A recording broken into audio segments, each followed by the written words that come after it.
मानस के प्रसंग टूटल फूटल शब्द में उखड़ आवाज में सुनी। भगवान राम चारू भाई शादी करके जब अयोध्या में पहुंचे तालू तो देखी दशरथ जी शीशा देखत रहे आ कनपटी का जरिए पाकल चूल लौकल तो जो एकर मने जे अब हमरा भजन भाव में लाग जाए चाहिए। वशिष्ठ जी कहते रहे महाराज अगर राम के राजगदी देखे आ हम भजन में लाग जाए तो कैसा नहीं कहिए बहुत बढ़िया हो। ध्यान दे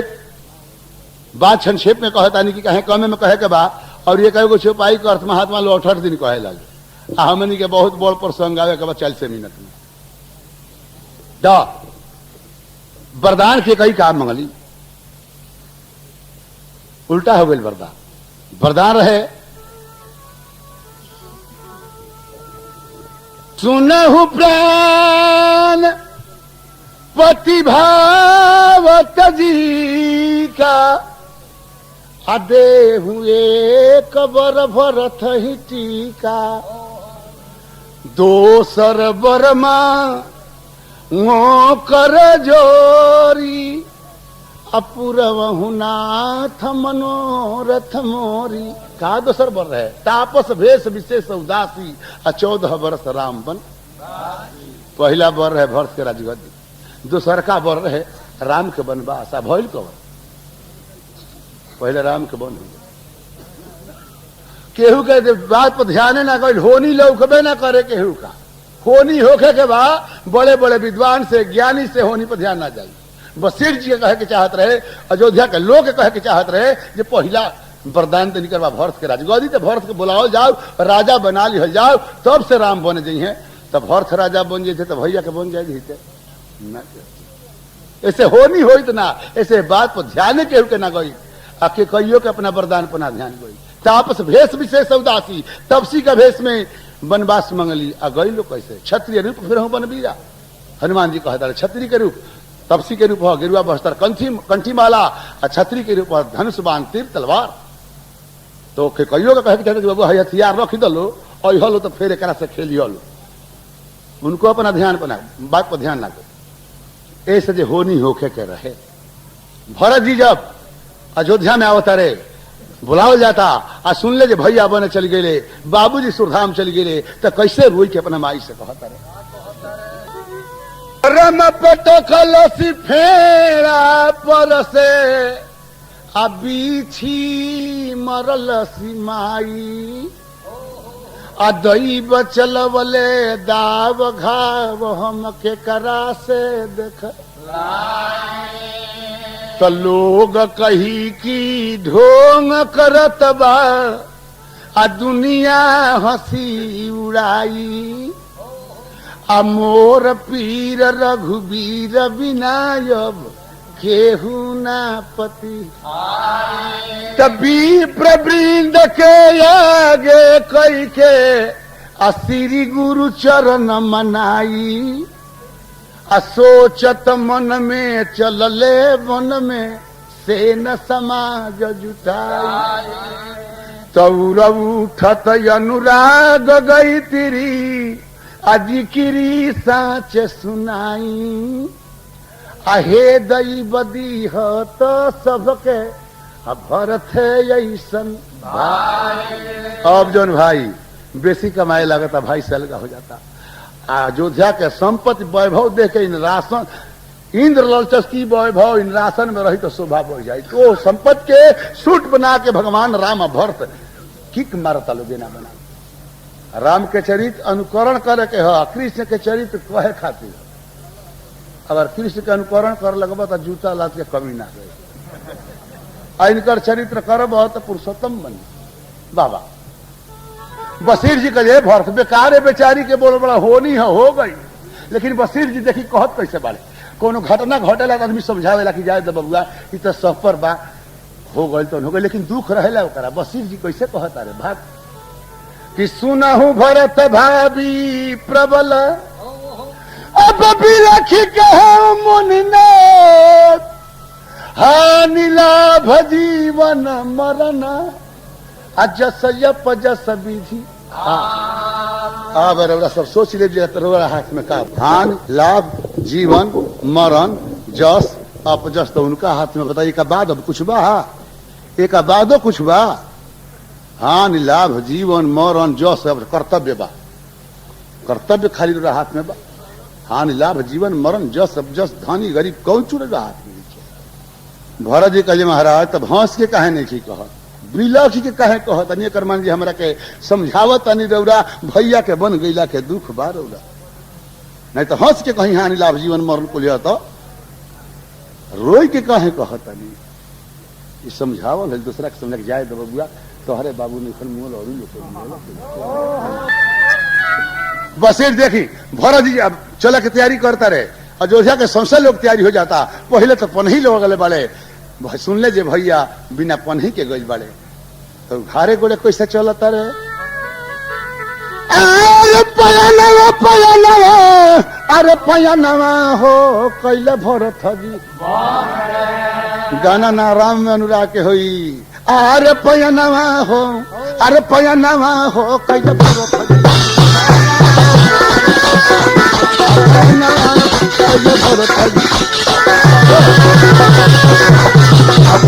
कैले भरत जी चलो तो रहतिया से सत्ता बड़ा बतिया चलो तो रहतिया से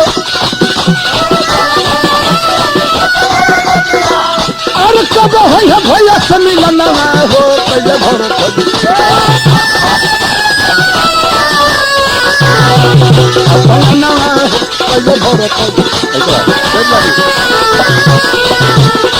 गलेला रोड़ा उछल गो न फोड़ा गलेला रोड़ा उछल गो न अरे बिना पलही के चरण हो कैले भरत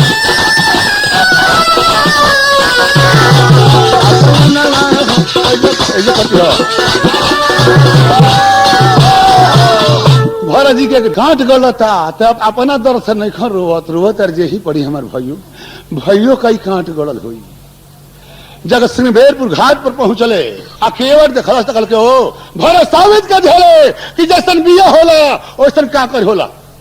ना लेकिन सब लोग कह दो लगी डाल लेके सब लोग तैयार हो जाओ भरत के पान न उतर दे कब तक जब तक जान में जान रही तब तक एगो बूढ़ कलश के जोश में होश मत बिगाड़ आदमी के पढ़ल जाला चतुर आदमी बुझे आदमी तो खिसियाई जाता है भाई कि मारे मोती वो आदमी बड़ा दुख में जाता वो आदमी बड़ा खुशी में जाता गोड़ उठी तब बताइए जब अले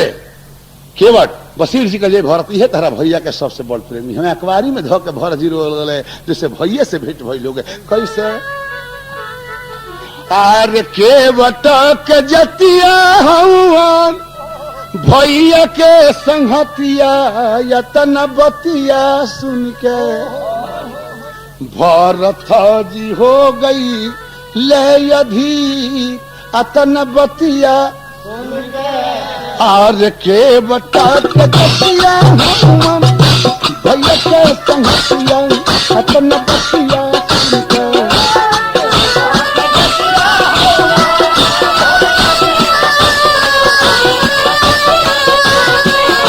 भरत जी हो गई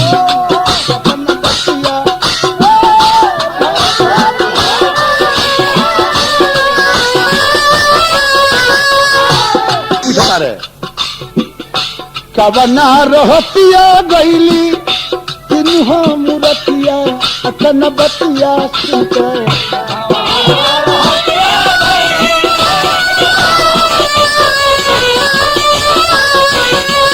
कवन रहिया भैया रघुवीर अतन बतिया सुनते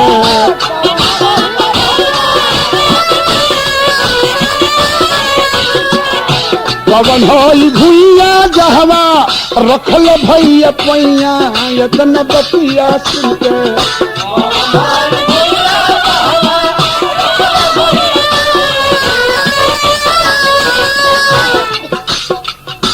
भरत जी पतन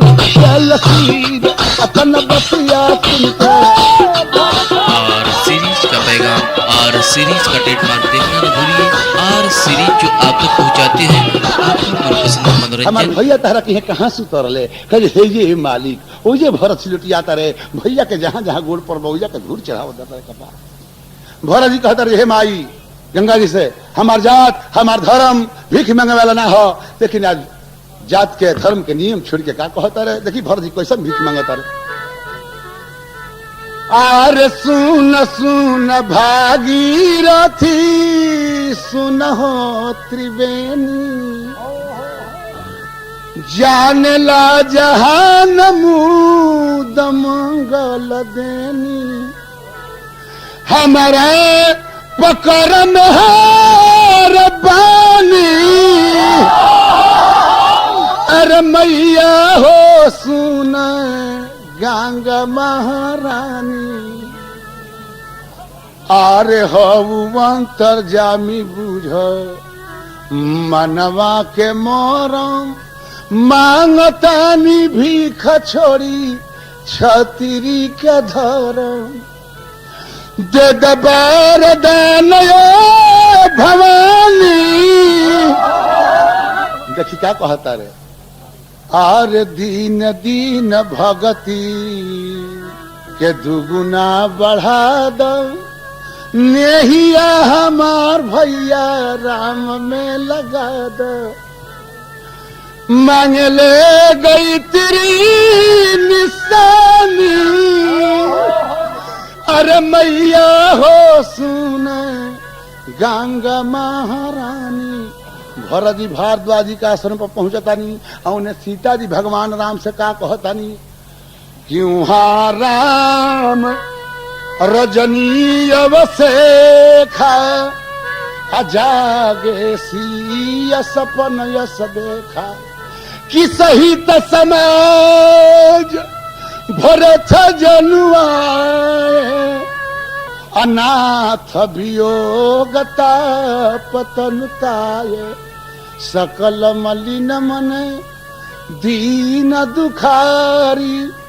अदेखम सासयान अनुहारी। कहते हे प्राणेश्वर आज सपना देख ले बानी मन चिंतित हो गए कहे का कहे देखा था नहीं जे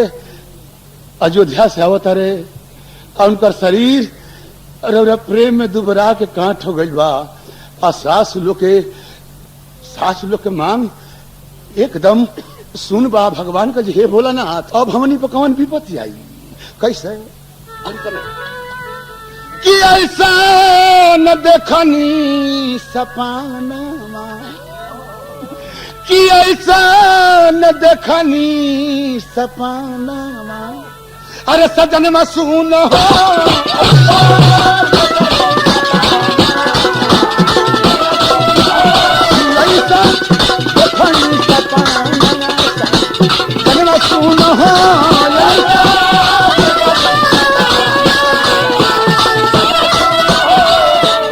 अवतार भाई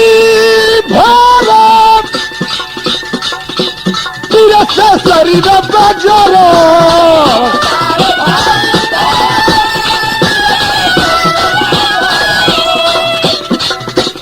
कदूबत कतर भई गप्पा नमासा जन्म सुन हो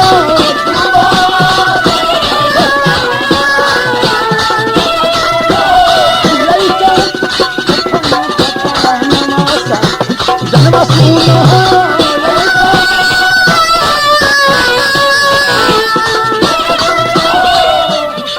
दोसर से जबुना सासुलो के मांगब सुन तो सबका दुखित बात मानवासा जन्म सुन हो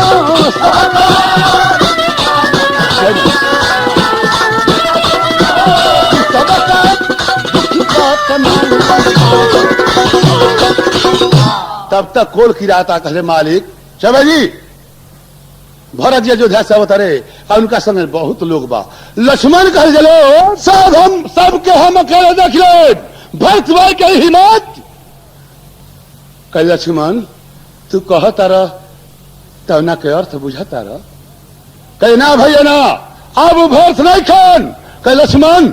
हमरा भरत का विषय में जैसे सोच दी ओकरा गाय ब्राह्मण मारला पर नाम लगल भरत लक्ष्मण। अगर हमारा भरत का विषय में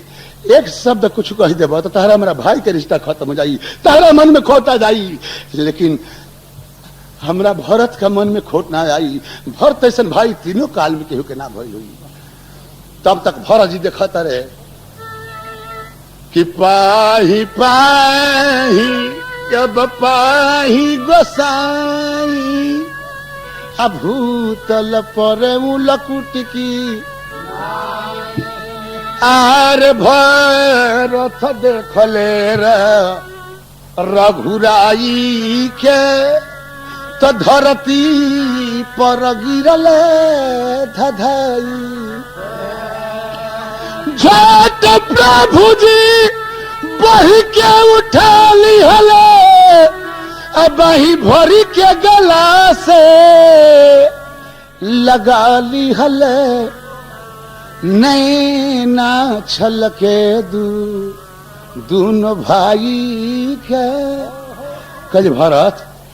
ये तू अपना देही के हाल का कहला? कल भैया जो हमरा पूछे के चाही तो तू पूछे तरह। कल भैया तहरा के वन भेजे में अगर तनिकी हमार मत होखे तो हमार नरक में बास। कल भरत भरत अरे सूरज अपन नियम बदल दी हैं, शास्त्र के नियम उल्टा हो जाई, लेकिन हमारा भरत के मन में हमरा प्रति खोट आ जाई ना ना। कहे भैया एक बात हमार नाम मान ले। कहे भरत तहरा खाती हम कुल में कलंक लगा ले। अपने खानदान के लोग धर्म खाती डोम का घर पानी भर ले बा। अपने खानदान के लोग अपना दही पर नीमक छिड़कवा के गाय से चटवा दे बा। कुल नियम तुर दे, कुल नियम तुर दे। लेकिन हमरा भरत के दिल हमरा से ना टूटी। का कहतर तो कहतर कि हारल खेल हमरा के जीतावत रहा। एगो आज बावरी बात मान लो भैया, आकी हमके बने रहे तो घरे जा हमार भैया जी, तो हमके बने रहे तो घरे जा हमार भैया जी। हमके बने रहे तो घरे जा हमार भैया। कल भरत का तू कहता रहो? कल सतरोहन संगे हम वन में रह बिहरदम आ राख भाई के दुलार हो हमार भैया जी। तो नहीं फिर बयनत तो राख हमारो के साथ आ जैसे तीन से चार हो हमार भैया। कहे भरत हम कहता नहीं आ तू पंच होके विचार करी हो। तू जौन कहबो हम बिना सोचले करब, लेकिन भाई हमार बात तनी सुन लो। बाबा हम कब कहले कि लौट बिना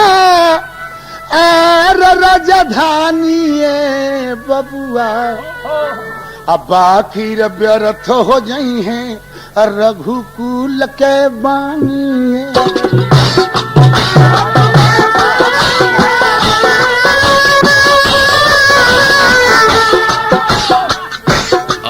सीरीज का पैगाम आर सीरीज का ट्रेडमार्क देखना न भूलिए। आर सीरीज जो आप तक पहुंचाते हैं आपको मनपसंद मनोरंजन।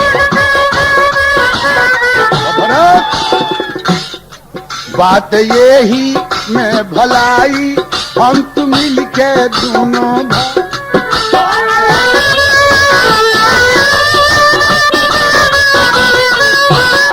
अपन यापन फर्ज निभाई जवन कहले बाबू माई।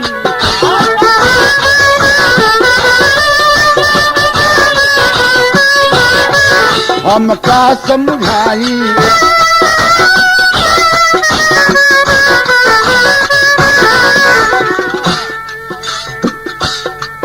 हम का समझाई खुद बड़ा ज्ञानी बबुआ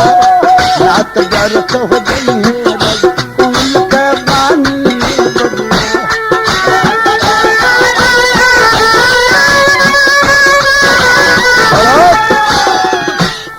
14 बरिस के वनवास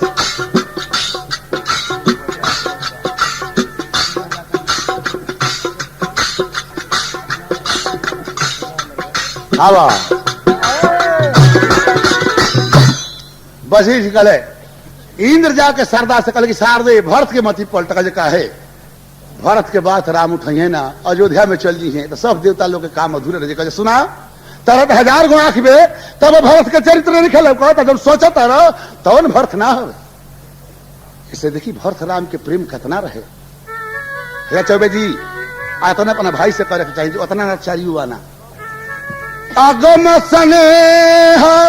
भरत रघुबर को भाई जी अजहन जाई मत विधि हरिहर को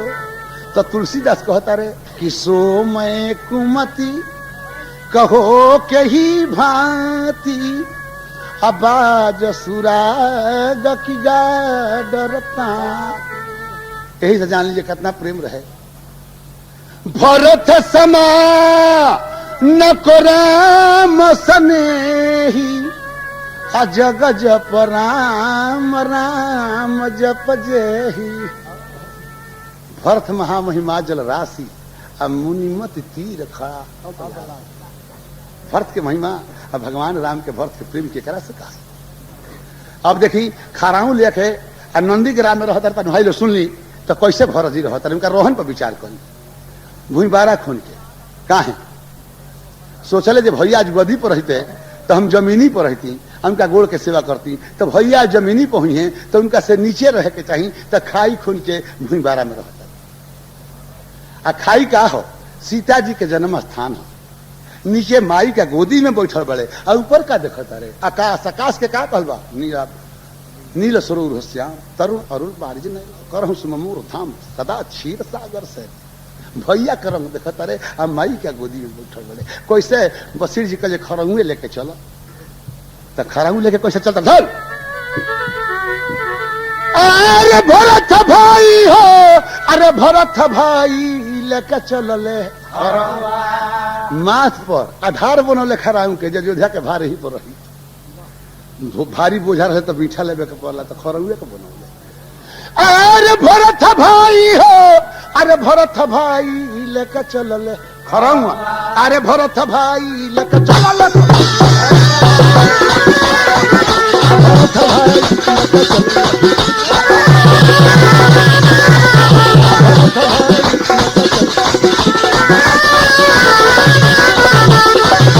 पवन मुदित बलन मनन पवन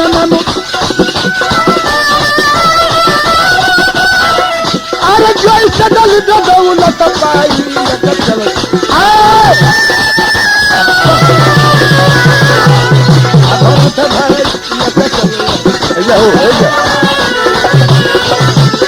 छोड़ी सिंहासन कुशासन को बुलल 4 गो आसन के रामायण में बनल आसन सिंहासन वरासन कुशासन कुश के आसन खराब शासन ना छोड़ी सिंहासन कुशासन सब बुलल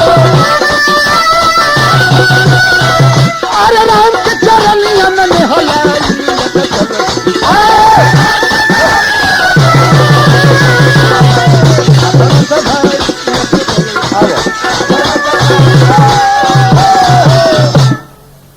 खनाऊ लिया के 14 वर्ष पूजल है देख हमारे भैया भातना दिन में आई हैं हमारे भैया भातना दुर्लाई हुई हैं हमारे भैया हातना दिन में पहुंच गए बाबा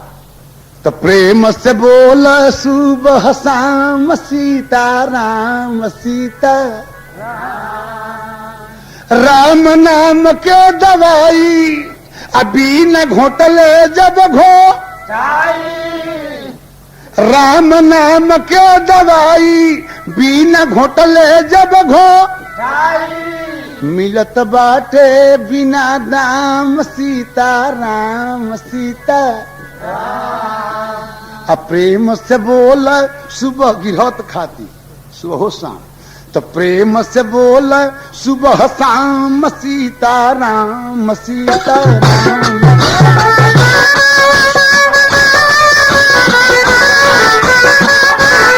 प्रेम से बोलना सुबह शाम सीता राम सीता राम।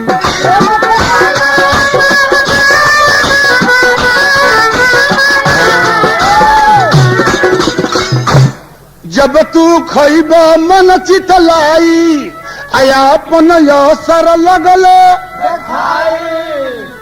मीठी रोग दुख तमाम सीता राम सीता राम।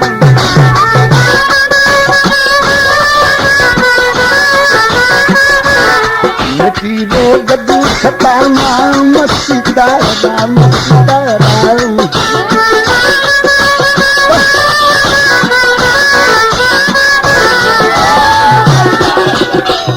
तगा के कोहले गई तिरी आ सुन लो साच साच जिक्री आ संग में जाई ना सर जाम सीता राम सीता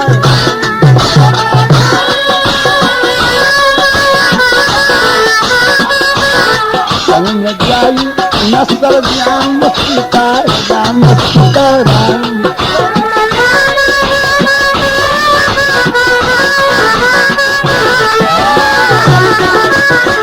तब लेकिन पर्दा में कौन चीज निक लगेला घूघट जौन मेहरारू कहले रहले ओकरा के मन कहले जे देखी दिया झूठा घर के चला तरीका ताके के ना मन। हां बाबा बाबा राम कह मन राम कह मन खेत खरिहान चाहे मंदिर में जाए तो खरिहान चाहे मंदिर बसी मुँह कह चाहे भोर पे खाए के राम कह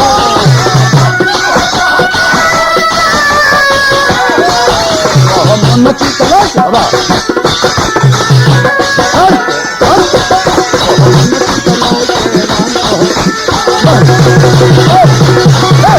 मन चितला के राम कह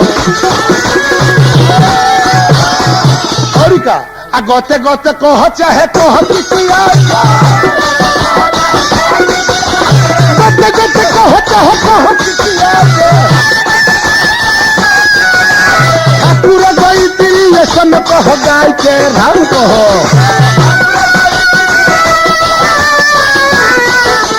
मन चितला के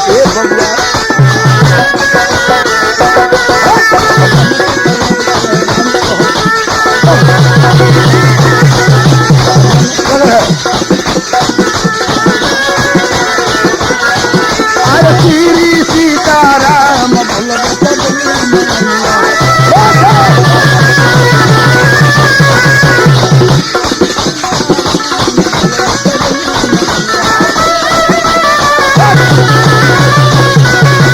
श्री सीताराम